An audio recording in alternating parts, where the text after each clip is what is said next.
तार राम से जोड़े ऐसा कोई संत मिले, तार राम से, तार राम से जोड़े ऐसा कोई संत मिले, तार राम से, तार राम से जोड़े ऐसा कोई संत मिले, तार राम से, तार राम से जोड़े ऐसा कोई संत मिले, तार राम से, तार राम से जोड़े ऐसा कोई संत मिले, तार राम से बाह पकड़ना छोड़े ऐसा कोई संत मिले, बाह पकड़ना,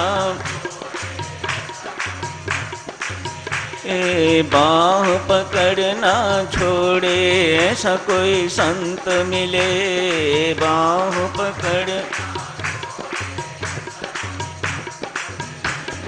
तार राम से जोड़े ऐसा कोई संत मिले, तार राम से जोड़े ऐसा कोई संत मिले, तार राम से जोड़े ऐसा कोई संत मिले, तार राम से जोड़े ऐसा कोई संत मिले, तार राम से जोड़े ऐसा कोई संत मिले, तार राम से जोड़े ऐसा कोई संत मिले, बाह पकड़ना छोड़े ऐसा कोई संत मिले। कुसुम्भी को मिल गई संत, हो गया उद्धार कुसुम्भी का। पाप छोड़ दिया, पिछला जीवन छोड़ दिया, अच्छाई को अपनाया, जीवन में अपना सुधार कर लिया, तो परमेश्वर ने उसका उद्धार कर दिया। जितने भी संत महात्मा दिव्य सज्जन हुए हैं, उनका पिछला जीवन कैसा भी रहा हो, राम नाम की आराधना करते करते यदि उन्होंने अपने पिछले जीवन का त्याग कर दिया, तो उनका जीवन सफल हो गया, सार्थक हो गया उनका जीवन। रामानंद के सुशिष्य ने कुसुम्भी को इतना ही तो कहा, खाना पीना सोना है पशुओं का भी काम, मानव में है एक गुण, जपे राम का नाम। तो किस गंदगी में पड़ी हुई है कुसुम्भी, यौवन तो खराब हो ही गया, सारी जिंदगी बर्बाद ना कर, लोक तो बिगड़ ही गया तेरा, पर लोक भी ना बिगाड़। संत के उपदेश ने बहुत चमत्कारी काम किया, कुसुम्भी का जीवन बदल गया। मानो मन ही मन शपथ ले ली, मैं इस गंदगी से हर हालत में निकल के रहूंगी। उसने निकल के दिखाया, किसी एक युवक के साथ बसना शुरू कर दिया, सुगृहिणी बन के। सुंदर पारिवारिक जीवन, सुंदर गृहस्थ जीवन, सुधरा हुआ जीवन, पापी जीवन का त्याग कर दिया। तुलसीदास का जीवन देखिए, महर्षि वाल्मीकि का जीवन देखिए, सूरदास जी का जीवन देखिए, अजामिल का जीवन देखिए, जिन्होंने भी परमेश्वर की बाह पकड़ी, उन्होंने अपने अपने पिछले जीवनों को छोड़ दिया, पिछले जीवन साथ नहीं रखे। मानो सारी की सारी बुराइयां राम राम जपते तजती हैं। इससे यही स्पष्ट होता है ना, अब राम राम भी जपते रहो और बुराई भरा जीवन भी व्यतीत करते रहो, तो वहीं के वहीं रहोगे जहां से चले थे। कहीं साधना में प्रगति नहीं हो पाएगी। आप कहें कि हम राम राम भी जपते रहें, खूब जाप भी करें, अमृतवाणी का पाठ भी करें और दिन भर बेईमानी भी करें, हेरा फेरी भी करें, भ्रष्टाचारी भी करें, मिलावट इत्यादि भी करें, और इससे हमें राम नाम से लाभ हो जाएगा, शांति मिल जाएगी, परम शांति मिल जाएगी, हमारा जीवन सार्थक एवं सफल हो जाएगा, तो देवियों सज्जनों, शास्त्र इस बात से सहमत नहीं है। ऐसा नहीं होता। आपको वह बद्धा जीवन, अभद्र जीवन छोड़ना ही होगा, तो ही कल्याण हो पाएगा। संत महात्मा समझाते हैं, साधक प्रायः 3 प्रकार के होते हैं। एक तो पत्थर जैसे, पत्थर जब तक पानी में रहता है गीला रहता है, पानी ठंडा होता है तो पत्थर भी तब तक ठंडा रहता है।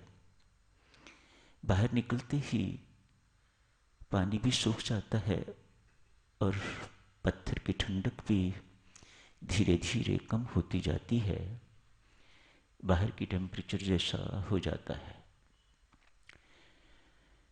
ऐसे साधक जो इधर से सुनते हैं इधर से निकाल देते हैं, यहाँ बैठे बैठे बहुत सिर हिलाएंगे, बाहर निकलते ही यहाँ बैठे बैठे सत्संगी, बाहर निकलते ही प्योर संसारी हो जाएंगे। ऐसे साधक इसी पत्थर की तरह, कोई लाभ नहीं होता।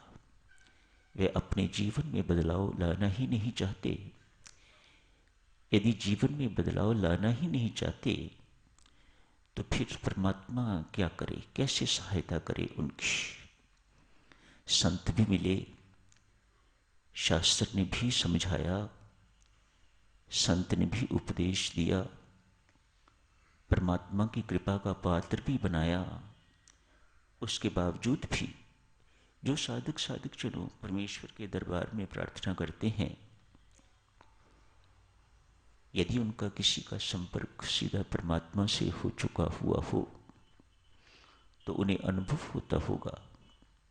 कभी आप प्रार्थना के लिए बैठे हैं, किसी अमुक व्यक्ति के लिए प्रार्थना कर रहे हैं, परमात्मा उसे इस मोह रूपी दलदल से, इस मोह माया के जाल से छुड़वाइएगा, बल दीजिएगा कि वह छोड़ सके। तो तुरंत भीतर से आवाज आती है, मैं तेरे चाहने पर कितना करूं। क्या वो भी चाहता है कि ऐसा हो? वह सहयोग नहीं दे रहा, वह साथ नहीं दे रहा, तो मैं क्या करूं? मैं उसे धक्का मार के ऊपर चढ़ाता हूं, वह छलांग मार के नीचे गिर पड़ता है, मैं क्या करूं? ऐसे आदमियों के लिए परमात्मा कई दफा रोक भी देते हैं, बस करो, ऐसे आदमियों के लिए प्रार्थना न करो, कोई और बात करो। ऐसे शब्द परमेश्वर की ओर से आते हैं जो ये कहे कि बिजनेस बिना झूठ बोले, बिना बेईमानी के, बिना हेरे फेरी के, बिना रिश्वत दिए लिए ये सब सिलसिले चलते नहीं हैं। परमेश्वर ऐसों को अच्छे बिजनेसमैन तो कहता है, लेकिन अच्छे साधक नहीं कहता। ही इज वेरी श्योर कि ये अच्छे बिजनेसमैन तो बन जाएंगे, लेकिन कभी अच्छे साधक नहीं बन सकेंगे। कभी मेरे काम के नहीं बन सकेंगे। अपने काम के लिए ठीक हैं, संसार के लिए ठीक हैं, अपने परिवार के लिए ठीक हैं, लेकिन जैसे मुझे चाहिए वैसे ये कभी नहीं बन पाएंगे। पहले साधक पत्थर की तरह, दूसरे साधक कपड़े की तरह जल में भिगोते हैं, गीले हो जाते हैं। सत्संगति में बैठते हैं, बिल्कुल शीतल शांत सत्संगी, बहुत देर तक असर रहता है, घर तक असर रहता है, दिन भर असर रहता है। जाके जाप पाठ करते हैं, ध्यान में बैठते हैं, अच्छा जीवन यापन करते हैं, अगले दिन की फिर तैयारी करते हैं। लेकिन साइन ऑफ इंटरोगेशन। समय मिलने पर वही गुरुमुख व्यक्ति उनको मनोमुख होते समय नहीं लगता। जैसी साधुजनों, एक जगह पर संत महात्मा उपदेश दे रहे थे तो बिल्ली पास बैठी हुई थी। बहुत एकाग्रचित्त होके तो बिल्ली संत महात्मा की बातचीत उपदेश सुन रही थी। निश्चय कई दिन व्यतीत हो गए। संत महात्मा ने उसके मस्तक पर दीपक रखना शुरू कर दिया लाइट के लिए। इतनी एकाग्रचित्त होके तो वह सुना करती। आज सामने चूहा दिखाई दिया, भागी, झपटी उसके ऊपर। ऐसे साधक कपड़े जैसे, भीगे कपड़े जैसे। तीसरे साधक साधुजनों मिट्टी के ढेले जैसे। नमक का ढेला कहो, चीनी का ढेला कहो, मिट्टी का ढेला कहो, सरिता में प्रवेश किए फिर बाहर नहीं निकले। परमात्मा ऐसा साधक कोई चाहता है। जानता है वह कोई लाखों करोड़ों में कोई एक होगा ऐसा, जो एक बार सरिता पे प्रवेश किया फिर बाहर नहीं निकला। और वह सरिता उसे सागर तक लेके जाती है।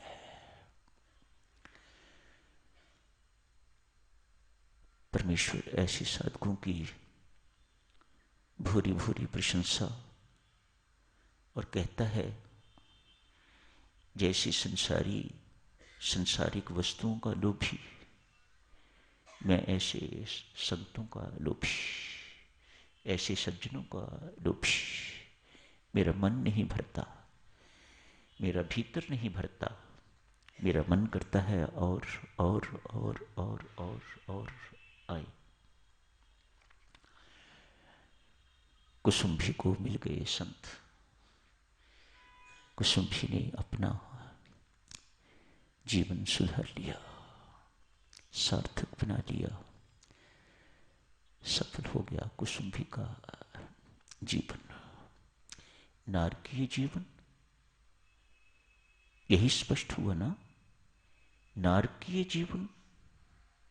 लेकिन एक दफा दृढ़ निश्चय नहीं, उस जीवन में मैं पुनः प्रवेश नहीं करूंगी, और नहीं किया। परमात्मा यही देखता है। आपने यदि कहा कि मैं पुनः उस जीवन में प्रवेश नहीं करूंगी, यदि आप पक्के हो तो परमात्मा आपकी बाह पकड़ के सदा रखेगा और सदा अपने साथ और अपने साथ ही ले जाएगा, और ऐसी जगह ले जाएगा जहां से फिर आपका उस जीवन को तो आप छोड़ चुके हो, बाकी के जीवन को, जिसे ये जीवन कहा जाता है, जन्म मरण वाला जीवन कहा जाता है, वह कभी वहां प्रवेश नहीं करने देगा, बशर्ते कि आप उस जीवन में न प्रवेश करें। इसका आपने त्याग कर दिया है। आप पक्के तो परमात्मा आपसे कहीं अधिक पक्का। यही समाप्त करने की इजाजत दीजिएगा। धन्यवाद।